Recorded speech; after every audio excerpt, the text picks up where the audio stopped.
نحمده ونصلي على رسول الكريم. أعوذ بالله من الشيطان الرجيم. بسم الله الرحمن الرحيم. نه تخیل او نه خواب د جمدون، نه تخیل او نه خواب د جمدون، ستا آینه ده ستا کتاب د جمدون. ډېر د قدر ور محترم پروفیسر محمود آصف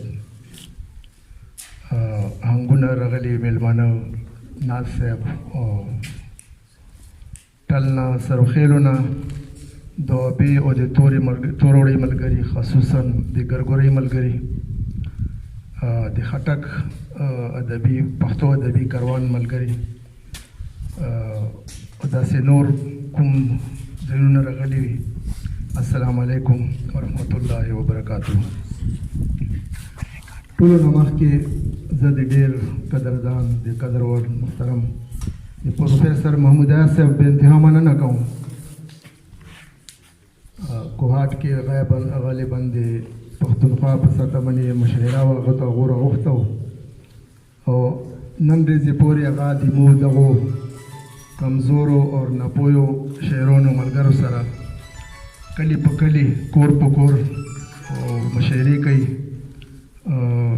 ډېر دروند شخصیت ته موږ دې کوم د زیار کوي، کوم د منډه ترډه کوي، موږ بې انتها مننه کوو.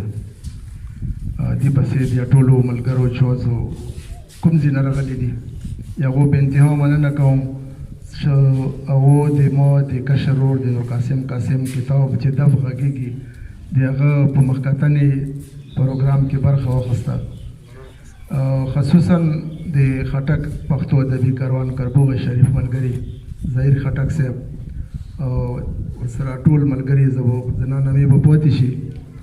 د هغو بې انتها مننه کوم چې موږ ته یې بې انتها درناوی وکړو او الله تعالی نه ورته خوست کوو چې دو د الله تعالی په خپل کلي په خپل وطن کې درنه لري. خټک پښتو ادبي کاروان کربوغ شریف غالبا په 2004 کې د بنیاد جوړ شو. زه ظهیر خټک صاحب او عینالدین نصیر صاحب او رحمدین کایل صاحب د درې کسان ډېرو زمانو نه پېژنو. موږ سره یو بل ملګری و دلیل خټک صاحب په قطر کې و. قطر کې هم د موږ خپلې هلې ځلې ښه په درز روانې پاک پښتو ادبي کاروان دوه قطر انشاءالله تاسو نه پناه نه ده. هغه پیجونه او مطلب مختلف ملګري لري، تاسو بیا هغو پروګرامونه د قطر والا ګورئ. دلیل خټک صاحب موږ سره په 2003 کې نائب صدر و.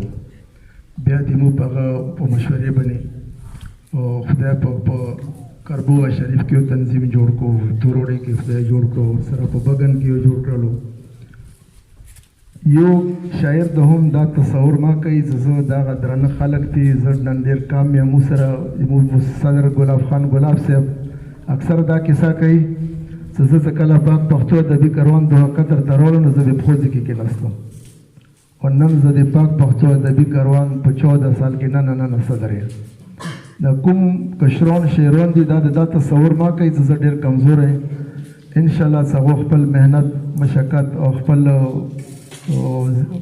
جاري وساتي، یوه ورځ به راځي چې هغه لکه نن موږ د قدر وړ محمود آصف صاحب ناسته انشاءالله داسې په ډېر احترام سره به د هغه حال نما اخلي په آینده نسلونو کې په 14 15 20 سال بعد. هر یو شاعر د ځان ته خپل یو نصب العین کېږدي، چا تیر یې د نه کوي، چا پسې د نه سي، خپل نصب العین باندې روان شي. خبرې زیاتېږي. زه هر یو کار چې تر سر ورسېږي بخت دی، هر یو کار چې سرتر ورسېږي بخت دی، چې په زړه ګرځي په ایښه په معنا. خوشحال بابا فرمایي، خوشحال بابا باندې ما خپله اراده وه ویلې چې نن مو کربغې ته راغلي. غالبا په 2004 کې دې مشاعره کړې وه محمد حسن بندش صاحب د الله وبخ کې هغه ورباندې خبرې کړې وې. اکو خان دې کربغې شریف نه لوړ خو زه په هغه خبرې ځکه نه کوم چې هغه باندې مو ډېر محترم محمود آصف صاحب خبرې کوي نو هسې ناسته سره کې مو خبرې ونه شي دوباره بیا خبره خوند نه کوي. نو زه په خوشحال بابا باندې خبرې پرېږدم. زه د په یو څو خبرو باندې لکه نن د قاسم د کتاب مخکتنه ده. قاسم یا دروند شخصیت ته یا وړوکه شخصیت ته هغه تاسو ته اندازه لاګي مونږ تاسو ښه پېژنئ، خو تاسو نه زه ډېر ښه پېژنم چې هغه د موقع شرور ده. دې کې شک نشته چې د قاسم کوم یو پهلو هم ګوري، هغه که ادبي ده، هغه که سیاسي ده، او هغه که د ملګرتیا ولا ده، که هغه د خپلولۍ ولا ده، که هغه د تربرنۍ ولا ده، که هغه د مینې د محبت ده، که هغه کوم یو اړخ یې هم ګوري. انشاءالله په قاسم کې به یوه کمی هم نه وي. او تاسو به انتها مننه په دې کوم چې قاسم صاحب ته هم درناوی ورکړو. او زه خدایم چې هغه قابل هم ده، لکه نن په خټک ادبي کاروان کې د هغه مخکتنه د کتاب کېږي. د هغه کتاب فایدې زیاتې دي، که ډېرې مخکتنې وشي انشاءالله ډېرو ته به فایدې راسي. موږ به شعر د دې دپاره نه پړو چې شعر مو یاد شو. قاسم صاحب نه ما خو خیال څنګه شیخ سعدي رحمت الله علیه فرمایي چې ما عقل کمکلو نه زده کړو که نه لکه کمکل به کوم کار وکړو ما ویلو سره دا ما ته نه په کار نه غنه به زه روکو شولو ما ته خدای په کریز راکړه. غالبا د 2005 کې چې خبره ده قاسم نه ما تاسو کو ورته تا شاعري ځا شاعري موږ شاعري کوو ویلې موږ کورڅه ساده موږ شاعري کوو. مو دې نظریه وګوره د خبره ډېر اهمه ده هغې ګوته ونه سئ. قاسم ورته ویل چې زه خو ځکه شاعري کوم چې د مو کوم احساسات دي که نه زه ته څه محسوسوم لکه څنګه د عوامو ته غواړم چې که عوام دا نه منا شوی نو کوشش دا کوم چې کوم احساسات مو دي چې هغه اول په مو کې راشي. نو هر شاعر ته کله چې هغه په معاشرې باندې نظیر ساتي، معاشرې نه سره خلي، معاشرې نه هغه برایي راخلي، خلکو ته ښایي چې دا برایي ده نو خلک په هغه نه منې کېږي. که هغه نه معاشرې نه هغه یو نیک ور راخلي، خلکو ته ښایي دا نیک ور دغه پخوا ده چې برایي نه منې شي او په خپله ځان کې نیکنامي پیدا وکړي. خبرې زیاتېږي کوم یو اړخ به د قاسم مو څېړو.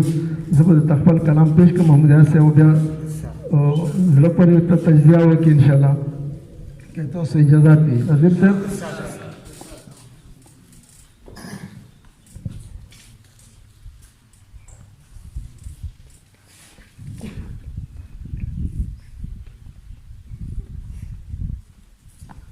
غزل مطلع صاحب د رنګونو انتخاب دی، د رنګونو انتخاب دی نور څه نشته، د رنګونو انتخاب دی نور څه نشته، محبت په ویښه خواب دی نور څه نشته، د رنګونو انتخاب دی نور څه نشته، محبت په ویښه خواب دی نور څه نشته. او رسوایي ده دایمي مجازي مینه، رسوایی ده دایمي مجازي مینه یو رنګین غوندې سراب دی نور څه نشته. شعر ده شک به وځي څو نکات دي چې عیان شي، شک به وځي څو نکات دي چې عیان شي، ستا د ذهن احتساب دی نور څه نشته. ډېره ډېره مهمه دا دوی اوښکې د فرات او نیل کیسه ده، دا دوی اوښکې د فرات او نیل کیسه ده، یو کوکتي پکې غرقاب دی نور څه نشته. ډېره ډېره مننه. او چې ګناه ته یې مایل د ځان سړیه، چې ګناه ته یې مایل د ځان سړیه، زړه د رنګ په تور حساب دی نور څه نشته. شعر د ساحل صاحب که قبول یم درته زړه دې که پوهېږي، که قبول یم درته زړه دې که پوهېږي، دا چې لاس کې مې ګلاب دی نور څه نشته. او خوږ نصیبه یارانې د نن سبا هم اذیت دی او غذاب دی نور څه نشته. یو په بله وایي که تاسو خوښ وي بله زموږ ټل کې یو غذا ډله وي په هغه ترتیب باندې ده ایاز صاحب ته دې ډله وي ماته داسې محبوب شه لکه زه دې چې یم، داسې محبوب شه لکه زه دې چې یم، عشق کې مې ډوب شه لکه زه دې چې یم. ګران دې کړو ژوند راته په ما غالبه، ګران دې کړو ژوند راته په ما غالبه، ما ته مغلوب شه لکه زه دې چې یم. یو ځل ته هم چېرته زما له مینې دومره مرغوب شه لکه زه دې چې یم.